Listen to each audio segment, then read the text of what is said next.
আসসালামু আলাইকুম দর্শক, welcome back to my channel. আজকে আপনাদেরকে তৈরি করে দেখাচ্ছি আমি দুইটি রেসিপি একসাথে, আলুর চপ আর দেখাচ্ছি পেঁয়াজু।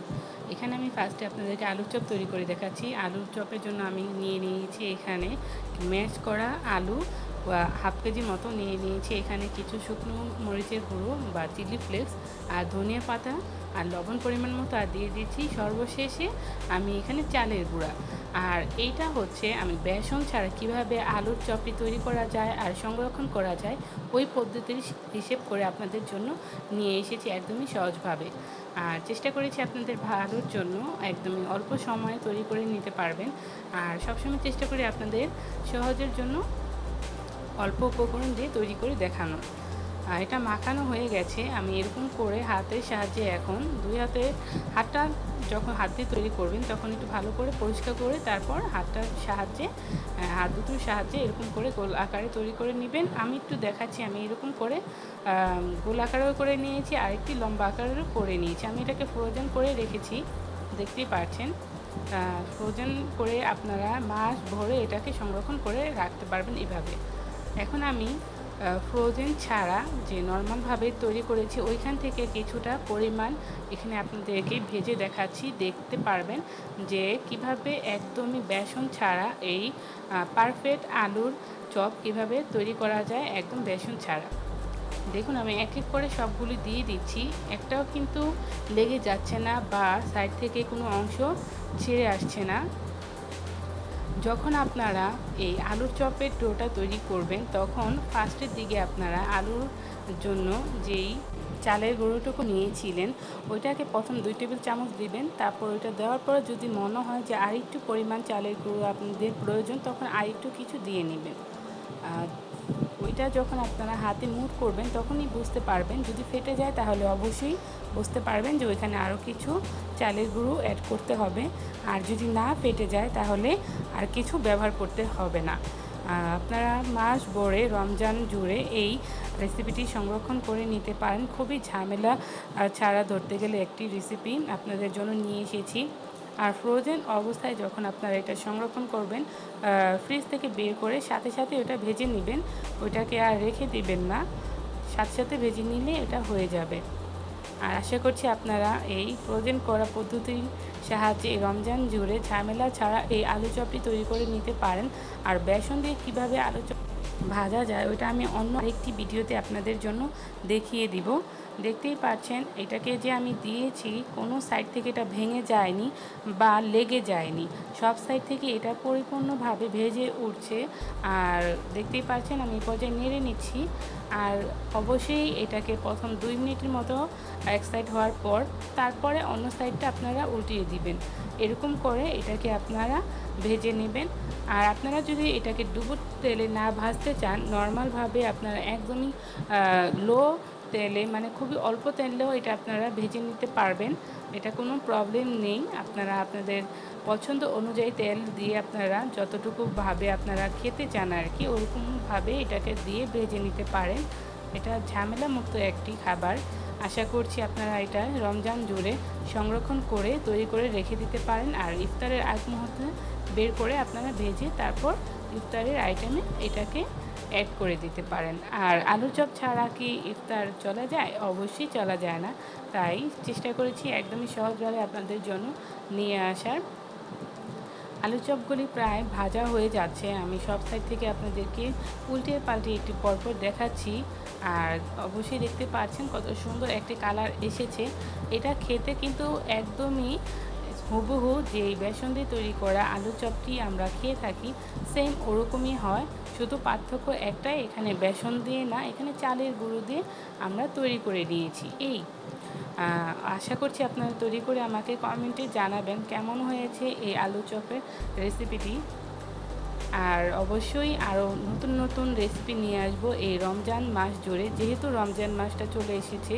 আর এই রমজানে আপনাদের জন্য চেষ্টা করব ভালো ভালো একদমই স্বাস্থ্যসম্মত খাবারগুলো আপনাদের সাথে শেয়ার করতে, এবং সেহরি, ইফতার আর ডিনার এইগুলোও চেষ্টা করব আপনাদের সাথে নিয়ে আসার। আমি আপনাদেরকে ভালো করে দেখাচ্ছি, দেখুন কত সুন্দর করে আমি এটাকে ভেজে নিচ্ছি। আর টোটাল কথা এটা একটু ভাজতে সময় কমই লাগে, আর চুলার আঁচটা যদি একদম লো করে রাখেন তাহলে একটু সময় লাগবে, আর যদি চুলার আঁচটা মিডিয়াম টু লো রাখেন তাহলে ভাজতে একদমই সময় লাগবে না। এটা প্রায় ভাজা হয়ে যাচ্ছে, দেখতেই পাচ্ছেন কত সুন্দর একটি কালার এসেছে। আপনারাও কিন্তু তৈরি করলে এরকম কালারটাই আসবে। আর অবশ্যই এই সাইজটা মানে আমি নিয়েছি মাঝারি সাইজ, আমি একদম ছোট বা একদম বড় করে আমি এটার আকৃতি দিইনি। আপনারাও এভাবে তৈরি করে নেবেন। এটা প্রায় ভাজা হয়ে যাচ্ছে। আর বাসায় যখন তৈরি করবেন তাহলে কিপটামি না করে একটু বড় সাইজেরই তৈরি করে, নিজেরাই তো খাবো তাই একটু বড় সাইজের তৈরি করে আমরা খেয়ে নিতে পারি। এটা প্রায় ভাজা হয়ে গেছে, এখন আমি এগুলাকে উঠিয়ে নিব। দ্বিতীয় পর্যায়ে আমি আপনাদেরকে দেখাচ্ছি, এখানে আমি নিয়ে নিচ্ছি প্রায় 300 গ্রামের মতো পেঁয়াজ কুচি। আর যেহেতু পেঁয়াজও তৈরি করব, পেঁয়াজও তৈরি করতে গেলে কিপটামি তো করা যাবে না, পেঁয়াজটা একটু বেশিই লাগবে। 300 গ্রাম পেঁয়াজের সাথে আমি নিয়ে নিয়েছি এখানে পরিমাণ মতো কাঁচামরিচ কুচি। আর এখন আমি হাতে ভালো করে এটাকে ম্যাশ করে নিচ্ছি, একটু ভালো করে ম্যাশ করে নিতে হবে প্রথম পর্যায়ে। তারপর দিয়ে দেবো কিছু আদা আর রসুন, আধা চা চামচ করে 1 চামচ পেস্ট, আর দিয়ে দিব এখানে একটু ধনেপাতা কুচি, আর দিয়ে দিব পরিমাণ মতো হলুদ গুঁড়ো, আর দিয়ে দিব পরিমাণ মতো এখানে আমি লবণ। আমি এখানে যতটুকু ডাল ব্যবহার করেছি প্রায় 1 মুঠেরও কম ব্যবহার করেছি। এরপরে আমি এগুলো মশলাগুলির সাহায্যে আবার একটু ভালো করে হাতের সাহায্যে মেখে নিচ্ছি, তারপর আমি ডালটা অ্যাড করব। একটু ভালো করে মেখে নিতে হবে, যার ফলে এই মিশ্রণটা ভালো করে মেশানো হয়ে যাবে আর পেঁয়াজগুলি ভালো করে এটার সাথে মিশে যাবে। দেখতেই পাচ্ছেন আমি ভালো করে মিশিয়ে নিচ্ছি। এই পর্যায়ে আমি পরিমাণ মতো প্রায় 1 মুঠেরও কম আমি আপনাদেরকে দেখাচ্ছি, ব্লেন্ডারের সাহায্যে আমি এটা ব্লেন্ড করে নিয়েছি। এটাকে এখন অ্যাড করে দিচ্ছি। 300 গ্রামের মতো পেঁয়াজের সাথে আমি প্রায় 1 মুঠেরও কম নিয়েছি আমি এখানে ডাল বাটাটা। আর এটা হচ্ছে আমি এটাকে তৈরি করেছি খেসারি ডাল দিয়ে। আর আপনারা যদি চান এখানে মসুরি ডাল দিয়ে তৈরি করতে তো অবশ্যই তৈরি করে নিতে পারবেন, কিন্তু সাধারণত আমরা যে নর্মালি হোটেল বা রোড সাইড থেকে এনে খাই এই খেসারি ডালেরই পেঁয়াজু হয়ে থাকে। চেষ্টা করবেন খেসারি ডালটা দিয়ে তৈরি করে নিতে, তাহলে হুবহু রেস্টুরেন্ট স্টাইলের বা হোটেল স্টাইলের এই পেঁয়াজুটা হয়ে থাকবে। এই পর্যায়ে আমি দিয়ে দিচ্ছি পরিমাণ মতো করে, দেখতেই পাচ্ছেন আমি হাতের সাহায্যে এখানে দিয়ে দিচ্ছি। আর সাইড থেকে দেখুন আমি যে পেঁয়াজগুলি দিয়েছিলাম কিছুটা অংশ ছেড়ে ছেড়ে আসছে, এটা স্বাভাবিক।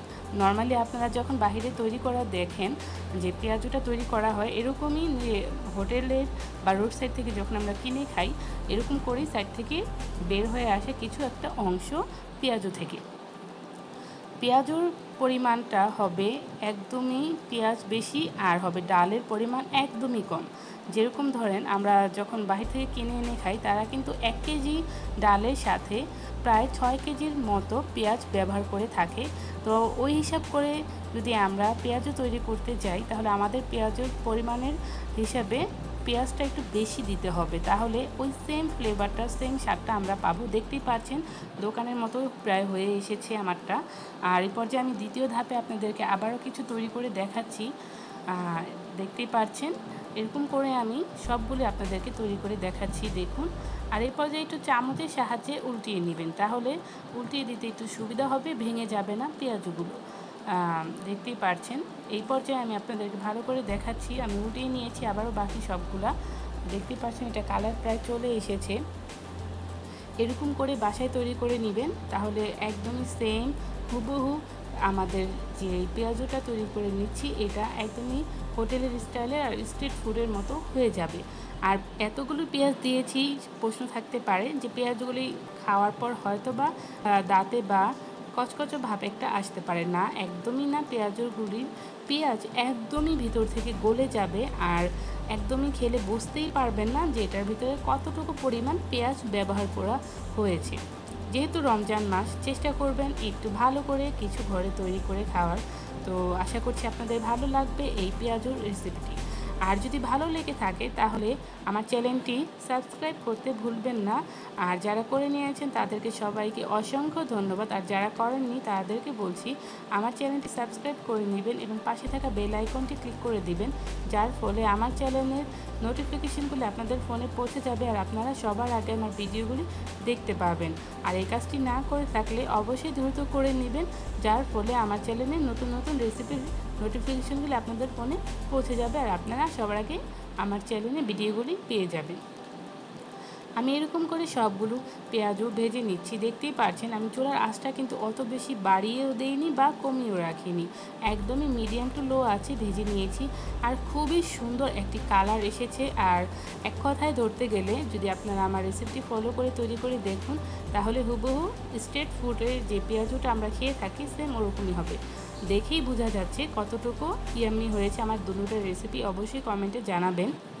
আমি চেষ্টা করেছি আপনাদের জন্য সহজভাবে নিয়ে আসার। এই পর্যায়ে আমি আপনাদেরকে একটি আলুর চপ ভেঙে দেখাই কতটুকু ক্রিস্পি হয়েছে আর কতটুকু ইমি হয়েছে ভিতর থেকে দেখতে। দেখুন আমি আপনাদেরকে ভেঙে দেখাচ্ছি।